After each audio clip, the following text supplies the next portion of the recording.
What's up, y'all? It's your man, Stephen Bartle, coming at you with another edition of Bartle's Breakdown. I'm your host, and I say it a lot, I got a special guest, but I really have a special guest, like a little brother, because he's a Big Ten alum, a Big Ten great, Denzel Valentine. How you doing, Denzel?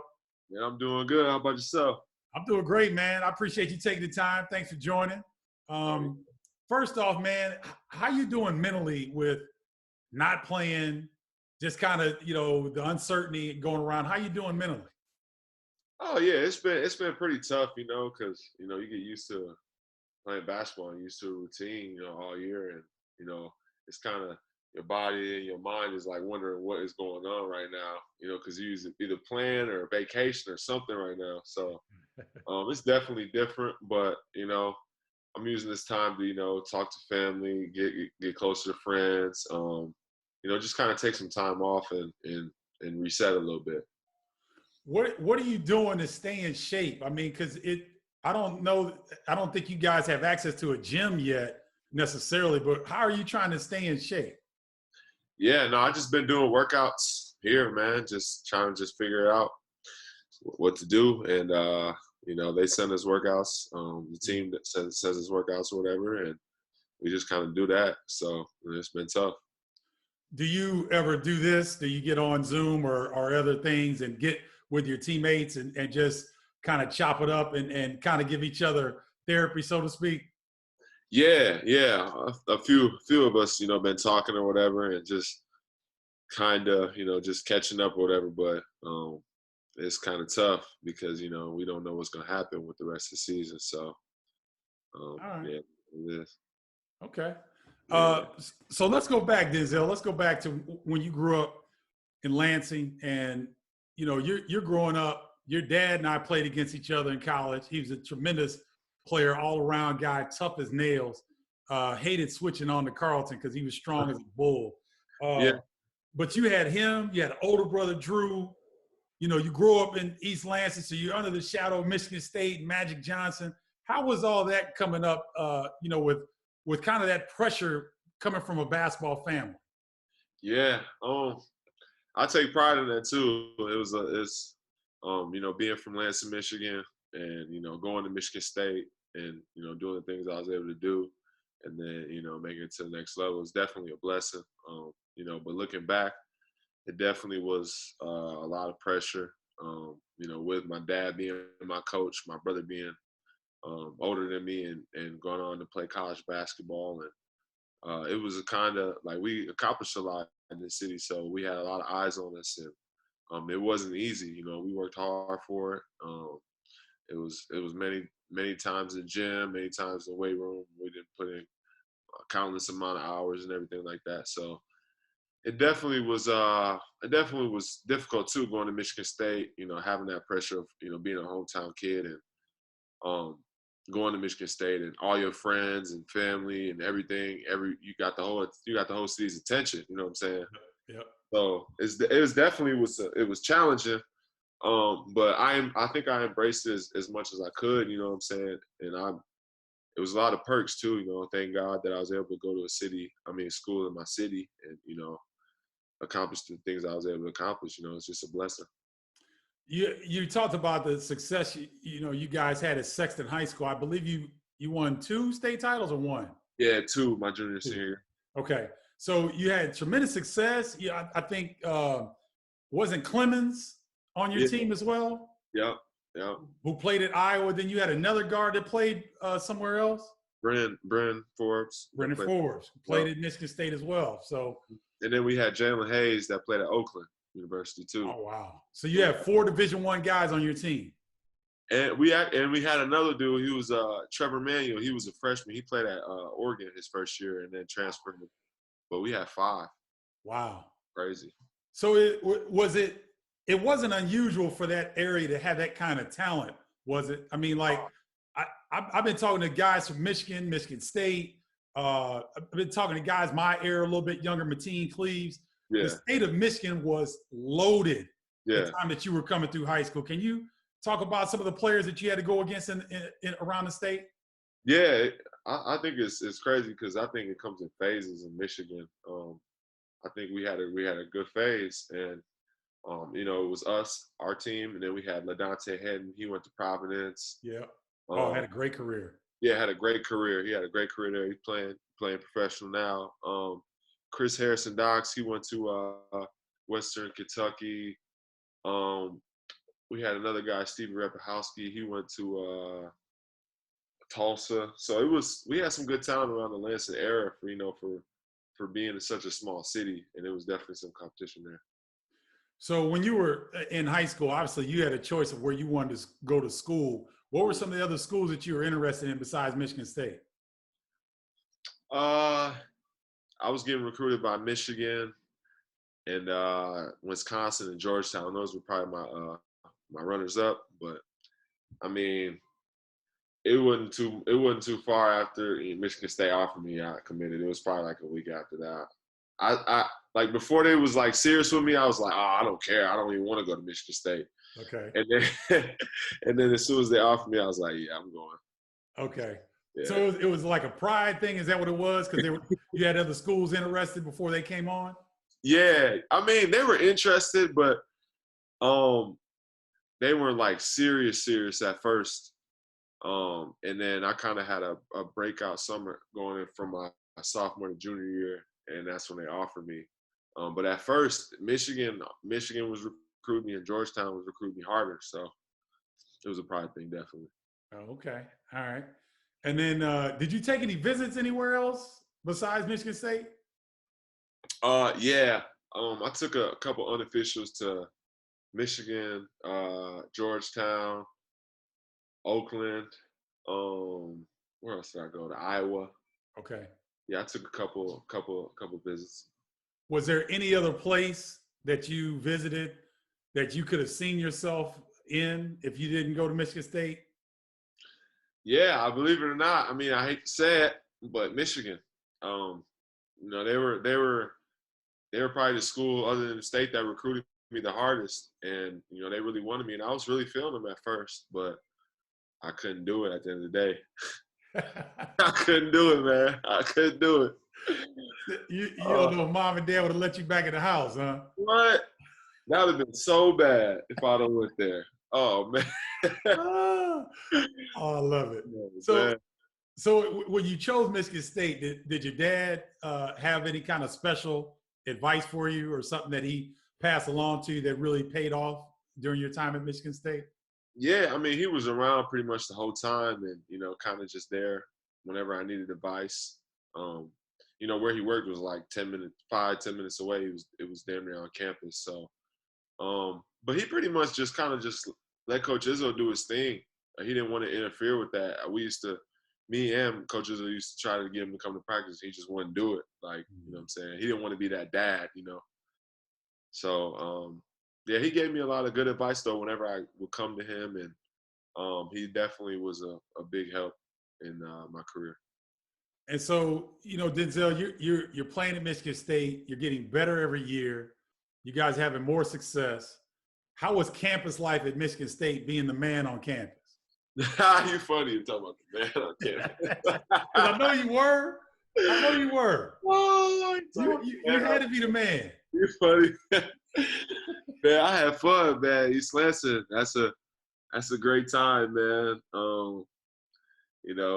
House parties, bars, and all that stuff, man. We have fun, definitely, and with the football games and volleyball games, and even walking around campus, going to different cafeterias and everything like that.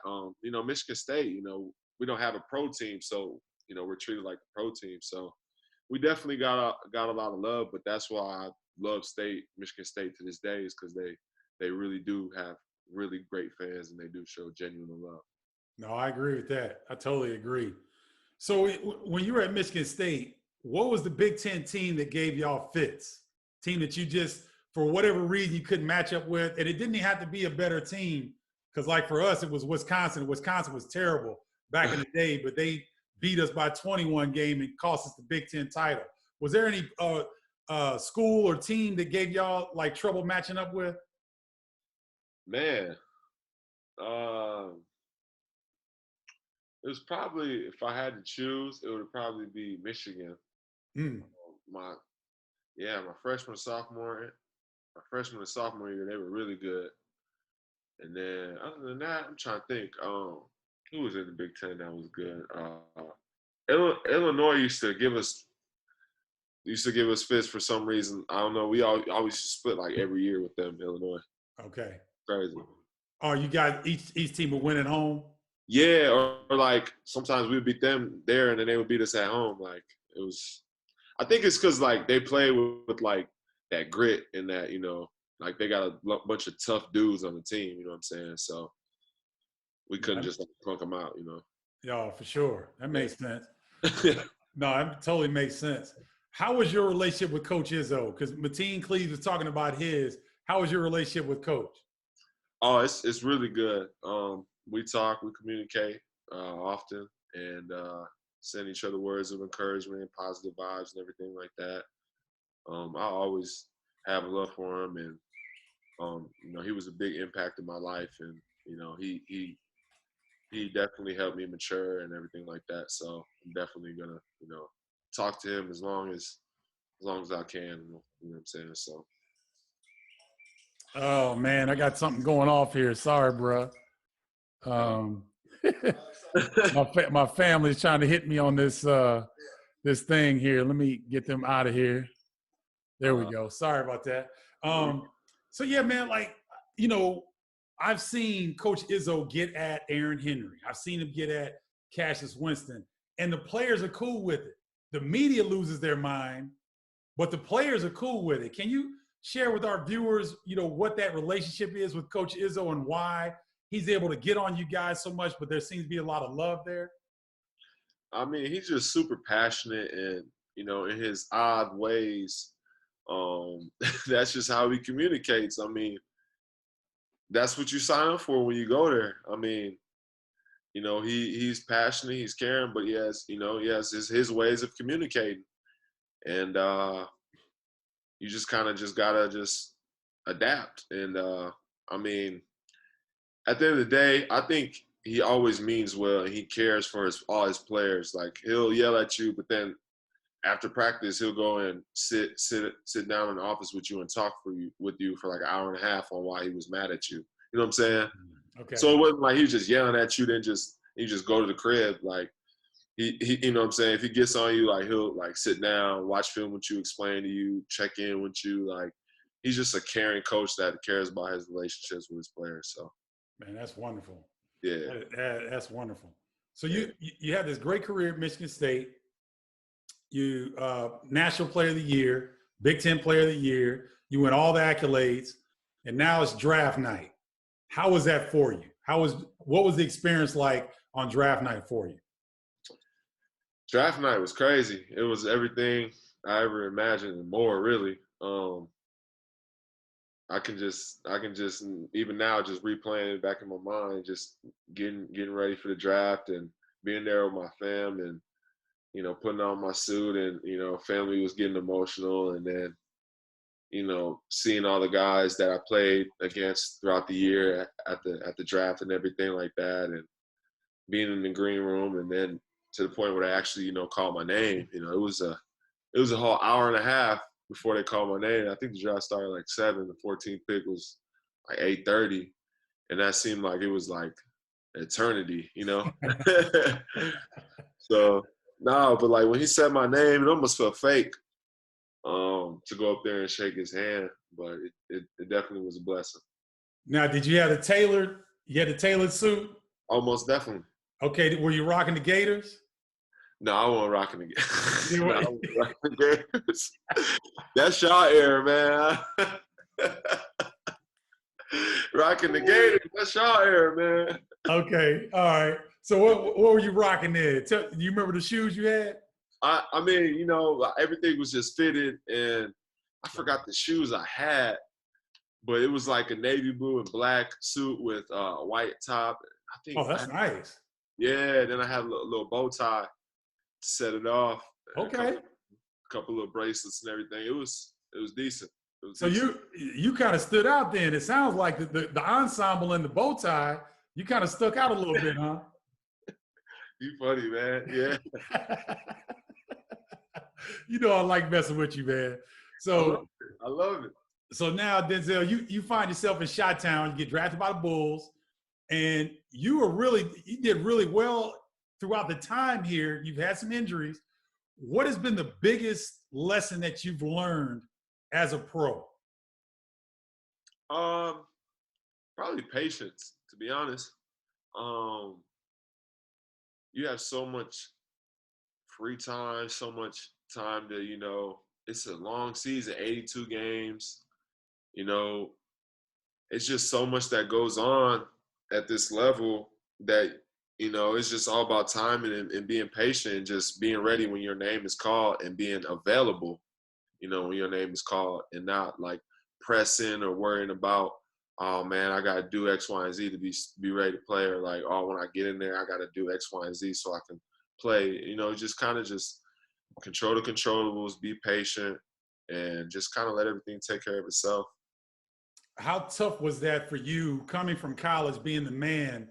Now you're Yeah. coming to the NBA, and it's not that you're not the man. It's just that sometimes coaches have a different idea of how they want to utilize you, right? So you had to be very patient.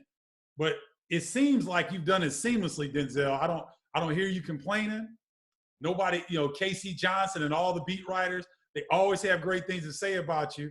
How are you able to be as professional and still be very young in the game? But Denzel, you seem to have a maturity about you. Where does that come from? I just think my confidence really, and just my faith really just kind of just. I mean, I know I put in the work, and I never been the type to, be causing a riot or anything when stuff isn't going my way. Like, I always believe in, like, if you just keep working hard and being a good person and staying faithful, like, things will work out, maybe not to how you imagine it, but in some type of way. So, that's always what I believe in, is just being a good person, just working hard, and let everything just take care of itself. And, things will turn back around and work in your favor.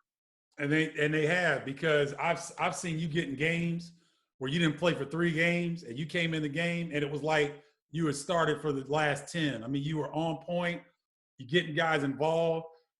It really seems like your teammates really enjoy playing with you. Just by the way they respond to when you're on the floor.